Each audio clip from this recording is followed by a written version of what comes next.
Everybody good? We're good. Thanks for joining us. Thanks for joining us, Coach. We'll go ahead and get started with questions for Coach Traylor. JJ, you've had your hand up. Jeff, a few months after the early signing period, what does it mean, I guess, to you to have the top Group of 5 class? Again, I wouldn't have known unless you told me. I know we've been saying the same thing now for this is our, I guess, going on year 4. I know it matters. I know it's a way for everybody to stay involved, boosters, give them to do. But I've said it a million times and I stand by it. The evaluation piece is important. The recruiting piece is important. 2 of those 3 are done now. And it's the development part is what's most important, is what do we do with these kids from here on out? And, but yeah, I know it gets my fan base excited. I've been a way better coach when my team's better than the other team. And the better you recruit, the better chance you got of winning. So hopefully all of our evaluation were correct. And we recruited really hard and well. But I repeat, the third most important piece is still coming, the development of that young man's mind, his soul, his spirit, his body, his speed, his agility. And that's the most important piece. We'll go to you, Greg. Jeff, you guys had most of this class already lined up before today. How does that change what this period of the last few weeks was like from the early signing period until now? We've just been targeting like area of need, like specifically, you know what I mean? Like, so we've just been way more, turned down a lot more kids than we ever have. And just a bunch of good players out there right now. And a lot of them are going to our opponents because we just don't have room for them. So that would be my biggest deal, is how selective we've been and keeping in mind, trying to anticipate where our roster might lose some kids to have some availability in the summer when there's more kids. It's the way of the new time, man. We unrestricted free agency with an unlimited salary cap. Welcome to being the general manager.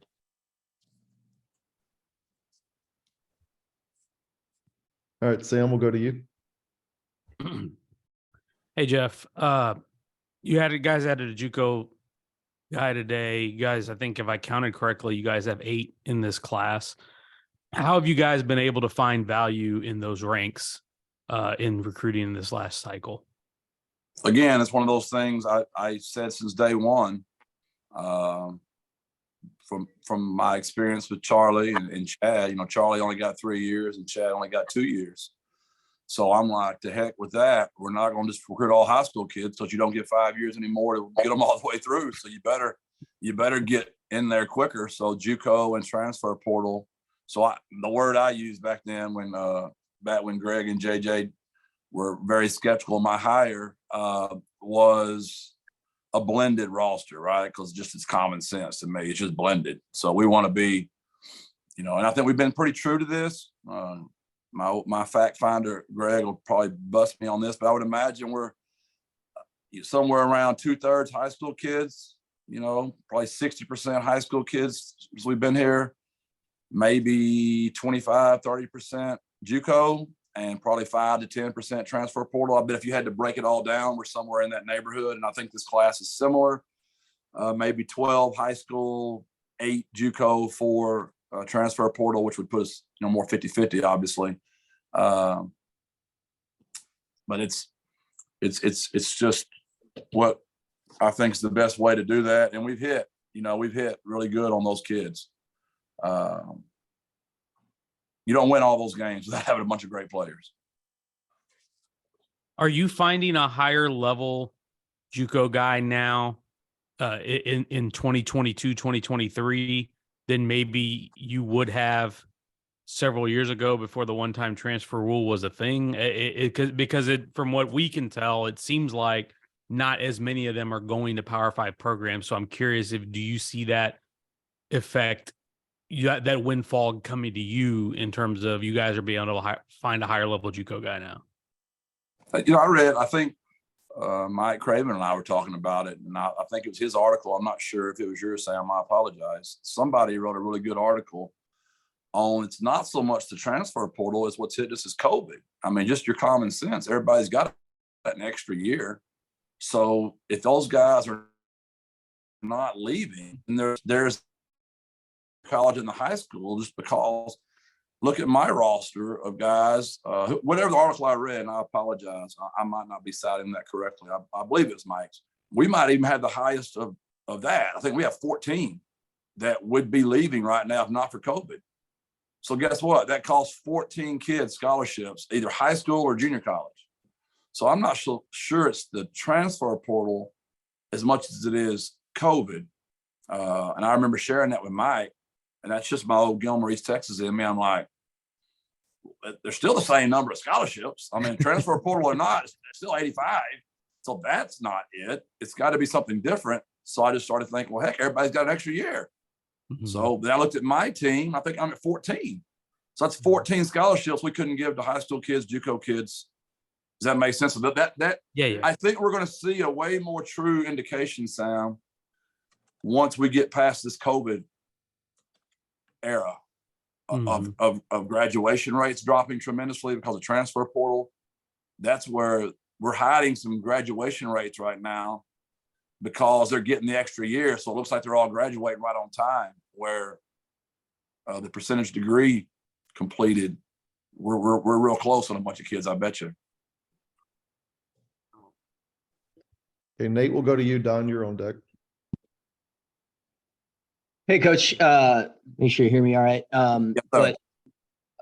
So sort of a two-part question here for you. From when you first started recruiting here at UTSA up until now, have you noticed that it's been easier, more difficult, easier, I guess, to recruit kids having put together back-to-back double-digit win seasons? And also with now the move to the American Conference, how has that paid, I guess, dividends on the recruiting trail? I ask the kids that. I do. When they come in my office, we sit down, just have some one-on-one time. I ask them what's changed, and I would say the perception of our program, the national rankings obviously help. The winning obviously help. The new race facility obviously helps. We've always had a great city. We've always had a great university. We've always had a great place to play. Adding the race facility and all the wins have made it definitely easier. As far as that easier is not correct, because we're now competing against the same people we're moving into that league. I guess the athlete is a bigger, longer, faster athlete, and we're getting. It's easier to get in the homes. That'll be the best way to put it. Easier to get in the homes. Easier to get phone calls taken. BirdsUp meet's pretty cool, and it does help that our NFL success is really helping. Tariq Woolen, Pro Bowl, Spencer Burford starting NFC Championship game, Leroy Watson. We've got kids, in the XFL. We've got kids everywhere right now that are doing well, and all that just helps. And I think, signing such a long contract really helped, just to ease, because our competitors like to put out there that I'm not going to be here, and my staff's not going to be here. And all those things matter, in my opinion. But it's still hard to get them in the boat. I mean, it's still hard to get them here because we're competing against better people now. Are the schools maybe Power Fives, other schools in your conference? Is that?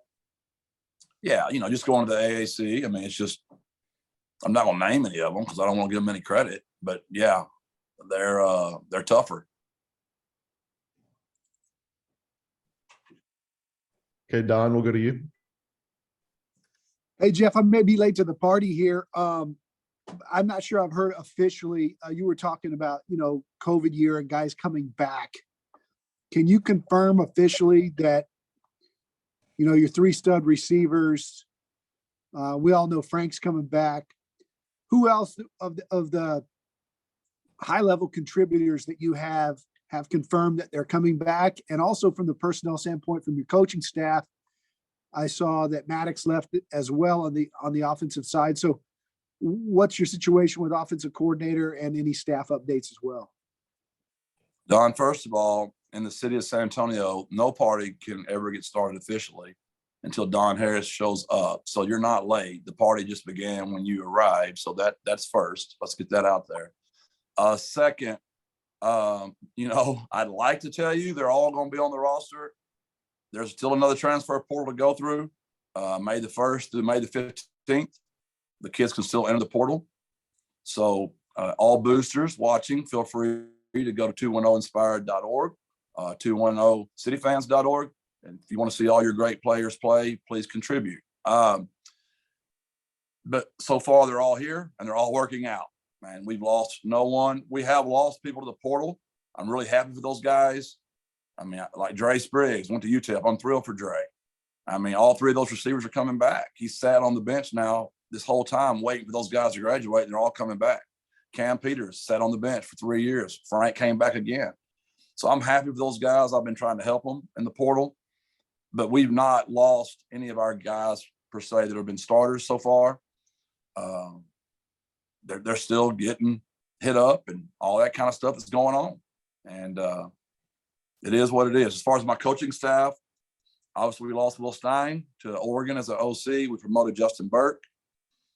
We lost Matt Maddox to Purdue. We promoted Kurt Traylor to the run game coordinator. We hired Jared Anderson, who's been at TCU for 22 years with Coach Patterson. He recruited my school at Gilmer all 15 years. He's one of the best evaluators of talent. He's been an OC. He's coached quarterbacks. He's coached tight ends. He's coached running backs. He's coached wide receivers. Gary moved him everywhere on that staff. We've lost no one on the defensive side yet. But, yeah, for my original 10, 6 of those guys are now gone.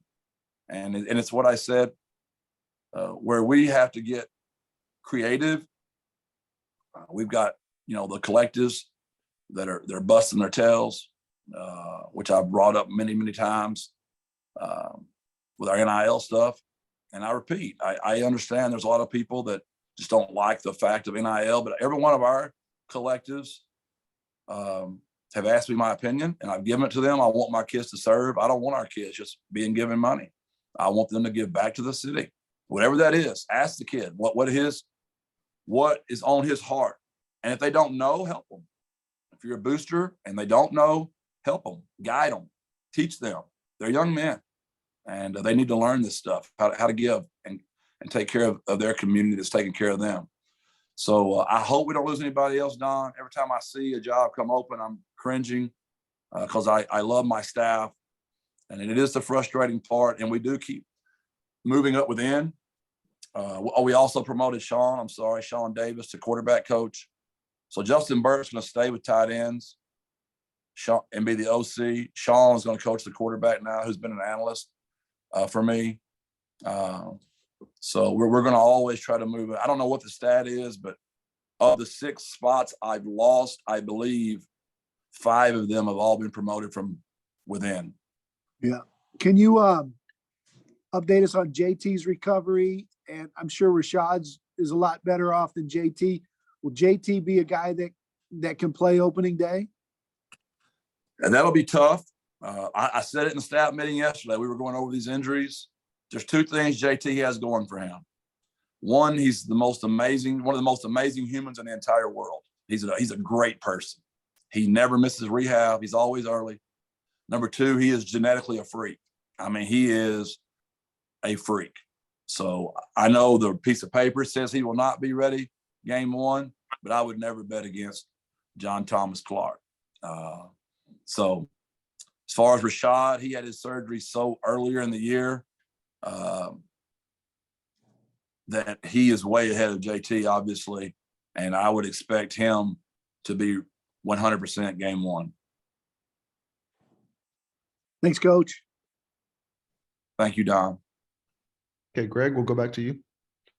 Yeah, Jeff, now that you guys have a full picture of who all is coming back for next year and who you guys are bringing in with this next recruiting class, what's your early read on how this roster that you guys have at UTSA stacks up to what you'll face in the new conference next year? I hadn't played in it yet, so I really don't know that. Watching the Cotton Bowl, I mean, that'll get your attention pretty quick, right? So I don't know. I know we'll have a good football team. I know we're deeper on the O-line than we've ever been. We're deeper at receiver than we've ever been. We're deeper at running back than we've ever been. Our whole D-line was coming back -1. We're also picking Brandon Madison back up from an injury. Defensively, we brought in some corners that are young, but we feel good about them. We also brought in one that's played a lot in Cam. We brought in Elliott, who's played a lot at safety. But whenever you lose, Cliff, you got to replace a starter. You lose a Dadrian Taylor, you're replacing a starter. You're losing Trevor Harmonson, you're replacing a starter, right? So we have really been attentive there. We do feel good about our young kids that are ready to step into that role. It's time for Zay Frazier to come on, DeJuan Griffin, Xavier Spencer at corner. It's time for those guys to come on. It's time for Owen Pee Wee to come on, Donye at nickel. We really like Marcellus at nickel as well. We recruited some young D linemen that we hope we can develop. But all of our D line is back. So I don't know to answer your question about the league, but we feel good about our team. And it seems like just with what you see on social media now, you guys are already making a lot of progress towards the class of 24. Does it get easier to be out in front of that as you've been here for a few years and get established, or how do you rate where you guys stand as you look ahead to next year already? Yeah, that's a fair assessment. It was so weird when you get hired in December. Let's be honest, no one was excited. So you get that first class, you just try to get something in here right as fast as you can. And we hit on some kids there, and we missed on a couple. And then you got COVID. So, there was more than anything, just the winning and the normalcy helps you get in front. If that makes any sense what I'm saying at all, Greg. It's just been so crazy. First year is one thing. COVID's a whole nother situation. You didn't even have camps. You couldn't get them on your campus, and that's tough. So that was 2 years in a row. We had to do our evaluation off of video game only, and that's just a small piece of the recruiting puzzle. That's why there are so many misses by so many experts, including coaches, when you go just off of game video. The more you see them on campus at their high school playing, the more you see those kids at your own camp, the better chance you have of really making an accurate evaluation. Okay, Sam. Jeff, obviously I know you mentioned Frank coming back next year, but how do you feel about where you guys stand at the position after Frank? I know Eddie's still around, and then you guys brought in a couple quarterbacks in this class. How do you feel about where you guys are at that position after he moves on? Obviously, we feel good about Eddie Lee. He's been in the system for a long time. He knows the offense.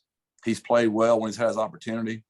Owen McCowan, the starter at Colorado, before he decided to redshirt, was a huge get for us. Jackson Gilkey out of Ennis was another really great get for us. I think that world's going to change a little bit. My number's always been pretty high at quarterback, 5 or 6, because I wanted to develop them. I don't know if that's ever going to happen anymore because they're all going to leave, I'm afraid. So do you make that number 4 now on your recruiting, budget when you're looking at how many numbers you can afford to have on scholarship? That's going to be interesting to see how that room plays out. A healthy competition for a number 2 might keep a kid around. God forbid you ever play a young kid, because I don't know who's going to stay around anymore. It's just, I know no one feels sorry for coaches, but that's one of those deals that just keeps you up late at night. Where I'm lucky is they all know this is Frank's last year. So I've got some really good young guys wanting that job. Whoever gets the job this time next year, I don't want you to ask me what that room's like, because it might be blown up. You know what I mean? Maybe I can talk 4 of them into believing they've got a real chance to start, and they all stay around. As you drag the quarterback competition into the fall for that. QB1 will be decided by these 4 people. On one guy I wanted to ask you about. No, go ahead. That's after Frank, not this year. Frank, right. QB1. All right. One guy I wanted to ask you about I thought was a tremendous player. Seemed kind of go under the radar, but you guys ended up landing him, was David Amador, North Shore. What caught your guys' eye about him, and do you feel like maybe you got a steal with that guy? No doubt, but heck, I hate to play him because I'm going to because he's good. But you know what's going to happen when you play those young freshmen. I mean, even though it's not happening, it's happening, right? And David and I have a unique relationship, man, because of Jim Price at North Shore and John Kay at North Shore. We were very lucky to hold on to him. He's very loyal, and he's a really good football player. So you don't want to get too overhyped about recruits, right? Because I just don't like that. Those guys need to come in here and earn it. I'm still old school. We still vote for numbers around here, right? But David's the kind of guy you can speak truth about. His family's wired the right way. But we're excited. He's already here on campus. He's already been through the workouts. So we're excited about David. And the program he comes from, North Shore, has put out a bunch of great players. We've got Ty Leonard on our roster who plays a true freshman as well. And I would expect David to do the same. Okay, Nate. Coach, you guys have some offers out to some guys in the San Antonio area, for years down the road. Just touch again. I know you value a lot local players here in the city. You want to, I guess, reiterate why you like bringing in some local players, and then, your overall take, I guess, on football talent here in the city moving forward. That was our biggest disappointment of the class, is we didn't nail any of those guys that went off to the Power 5 schools. And that one hurt. So we've done a really good job up until this year of that. And I asked all of our local ones this year, they're already in here, my 24s and 25s, they're already up on campus and coming around, are you going to be like some of these San Antonio kids that want to stay here and make this your team? And let's just be honest, man, the money's big out there at those Power 5 schools. It's a lot of money. And we're going to have to get our NIL deals up there, or I don't know that you're going to keep your great San Antonio players at home anymore. We've got some that did it, like Trey Moore. I can promise you he could have left here and made a whole lot more somewhere else, and he stayed, right? So there are some Oscar Cardenas. I promise you he could go somewhere and make a lot more. They're loyal to the city. So I know I keep harping about NIL and 210inspired.org and 210 City fans and runners rising. But that's what the game is now. And I hope, but like our city took care of Frankie, who's a walk-on. They helped J-Rod. I mean, those are walk-ons. I think that's impressive. I think our city's got to keep doing that. And I'm so grateful for our city. I hope no one ever thinks that every time they hear me on the TV, I'm asking for more and more and more. And we've sold more tickets. We've had more suites. We've got more money coming in. But it's what this game is. I mean, and it is expensive.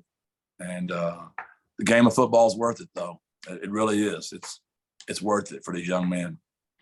Did you have any walk-ons or PWOs out there from the city at all that maybe we didn't know about? Just checking. Yeah, we have. We've got about 3 of them right now that we know they'll be here. I don't think I can even comment on them yet because they're not accepted into school before you can say someone's name. They've got to be accepted, got to pay a deposit. So I don't want to get in trouble over anybody, but for sure I don't want to get in trouble over a walk-on like old Jeff Traylor was back in 1986. JJ. Jeff, your buddy GJ Kenny's having a pretty good signing class so far. You pay attention to any of that, or you just staying with your head down with your class? Oh, he's my quarterback, man. He's my guy. So yeah, we talk all the time. I'm trying to help him. I know that's going to make the Roadrunner fan want to smash me, but he's my guy. And you need all the guys in the business that are for kids as possible. And GJ's for kids. And I can promise you game 2, I mean, he'll be going at it and I'll be going at it. There'll be no love lost for either one of us. But only on that day. Other than that, we don't want to negative recruit against anybody at all. We've got enough good things to say here. But GJ's for sure off limits on my staff just because of the human he is. He'll bust his tail. He understands Texas connections. He knows a lot of people. He'll work hard, and that was a really good hire by Texas State. Greg? Jeff, we've been covering you for a few years now, and it seems like consistently signing days are usually the most kind of drained or tired version of you we get. Today, it seems a little bit more normal. I don't know. Was there anything different about this process in terms of the stress compared to, the early signing period or the last couple of years? Yeah, I mean, you just look at where I was the last time that happened. We back-to-back conference championships, had to host both games, got to host both games. Bowl game, father just passed, signed 24 kids, had 18 on official visits that weekend. That's just a lot, man. That's a lot. Where we've had 3 scholarships available to us right now. So we targeted about 3 kids, and we got, one of the 3. So we've got a couple left, and obviously we anticipate somebody on our roster will probably leave. I hope not, but I imagine a few of them are going to look at this depth chart. We have 17 kids on campus already. That's never happened. We've never had more than 5 or 6 come in at January, and we have 17. That's going to cause some people on the roster to look up and go, oh, heck. If you're not in the 2 deep right now, who's getting in the transfer portal on May the 1st and May 15th? Who the heck knows? And so I imagine once that happens, we'll be targeting a couple more guys. So yeah, just all that as a lot. Sam? Jeff, I wanted to go back to something you said at the top about having a blended class. To scout that properly, it takes a lot of work. I know. How have you guys been able to juggle and manage those duties with your staff, your recruiting staff, and do that successfully? Well, first of all, we've got to get a recruiting staff, and ours are volunteers. We have students that help us that don't make a dime, and our analysts and our GAs, we all double time it. So that's something we've got to move towards, of getting a full-time recruiting department. That's all they do, and pay them. We actually have that, but they're volunteers and they're students that are helping us. And it's just one more thing on my board up there to get knocked off the list. But a lot of double timing, a lot of multitasking, a lot of what Greg's talking about. Why do I seem like I'm in a better mood, maybe smiling today because I've had sleep, and there's only so many hours in a day. I'm reading some book right now about hurrying an enemy. I don't know the exact name of the book, but it is crazy that, what the average people used to sleep, JJ, back in the day, like average sleep was 11 hours because they went to bed when the sun went down. They woke up when the sun came up. But when we invented the clock, we started listening to that clock. I want to go back to going to bed when the sun goes down and waking up when the sun comes up. That sounds like a better day to me. So there's only so many hours in the day. And Dr. Compost and President Amy are aware of all these needs, and you just can't do it all at one time. Yeah, Sam, that's what a lot of what we have. Somebody, all they do is watch the transfer portal. We have somebody, all they do is watch Juco, and we have a couple people, all they do is watch high school. High school is easier because you have area recruiters. So my guys that have the areas, they can just talk to the high school coaches, and they know those high school guys are. Again, those high school coaches helped us tremendously with the transfer portal and junior college. I have this guy that is at this school, and it always goes to that high school coach with us, just them keeping us in touch, which saves us a lot of time. Now, and I've told you I've had the same number now for 21 years. So every single coach texts me when they've got any player, and then I'm sending it to that person on my staff that's in charge of that. But yeah, like Zach Brown wears multiple hats on our staff. Hunter Ritterman wears multiple staff. Damian Sarge Williams, multiple hats they wear. And, Hunter's the one that is in charge of it.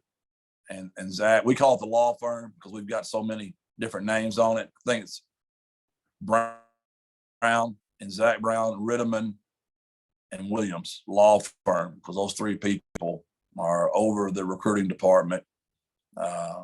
And that's how we roll with it here. And they've done a great job. Joe Price did do that job before he became the receiver coach. And Joe did a really good job of reaching out to some students on campus that wanted to get in this business. So they evaluated in there. They worked their tails off. Like, if you don't walk in there right now, you think we're paying those kids, and we've got to get that in the budget where we can do that. You mentioned the high schools. Obviously, you guys have deep relationships on that front. On the portal, I know there are resources out there dedicated, like recruiting service type things that you guys can access. I don't know that there is something like that for a Juco standpoint. So how do you get that work done? Like, how much more legwork do you have to do to dig in on a Juco guy? Well, you hire on your staff guys that have Juco experience. It's what's great about hiring Jared Anderson, who's been doing this for 22 years. I mean, a lot of Juco experience. Losing Matt Maddox hurt there because Matt had a lot of Juco. He played Juco. So it's usually guys that have gone through that world. And because we've done such a good job of taking care of kids here with Juco, those coaches trust us, and they want their kids taken care of. And our guys have done well here. Just right off the top of my think about Trevor Harmonson, Leroy, Mekhi Hart. There's been some really good players that were junior college players. We expect Marcellus to come in here and do well. Vinley had a heck of a year last year, another junior college football player. So, getting Willie in here, top wide receiver, Juco prospect maybe in the country, the running back, one of the top Juco guys in the country. Daniel, another top Juco offensive tackle in the country. Buffalo, another top Juco offensive tackle in the country. So we really did well there. All right. Anything else for Coach Traylor? All right. Thanks, everyone. Thanks, Thank Jeff. you. Good to see you. God bless. Birds up.